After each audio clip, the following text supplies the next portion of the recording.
જેને ભગવાને કંઈક આપ્યું છે,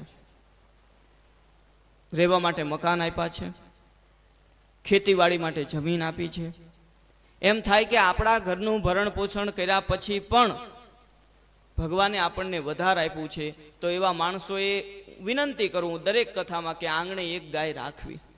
આંગણે ન રાખો તો ખેતરમાં રાખો, વાડીમાં રાખો, પણ જ્યાં સુધી ભગવાન તમને ભૂખ્યા નથી રાખતા ત્યાં સુધી તમારે ગાયોને ભૂખી રાખવી જોઈએ નહીં. અને મેં તો હજારો દાખલા જોયા કે ગાયો આવ્યા પછી, આંગણે ગાય બાંધ્યા પછી પૂજનીય બુદ્ધિથી, શ્રદ્ધા બુદ્ધિથી, વિશ્વાસની સાથે જેને ગૌ સેવા કરી છે એ પછી એનો સૂર્ય બદલાઈ ગયો છે, એના દિવસો બદલાઈ જાય, પણ એ જ વિશ્વાસ અને એ જ શ્રદ્ધા.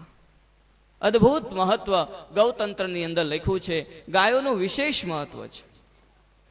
અને ગાય માતાને પોતાના જમણા હાથની હથેળીમાં રોટલી, થોડો ગોળ, ઉપર ઘીનું ટીપું આટલું મૂકી અને જે માણસ ગાય પોતાની હથેળીથી એ રોટલી ખાય એવી રીતે 21 દિવસ સુધી ગાયને નિયમિત રોટલી આપે, પૂજન કરીને આપે, શ્રદ્ધા અને વિશ્વાસથી આપે, માં સમજીને આપે, એના ભાગ્યની રેખા 21 દિવસમાં ફરી જાય અને ફરી જાય.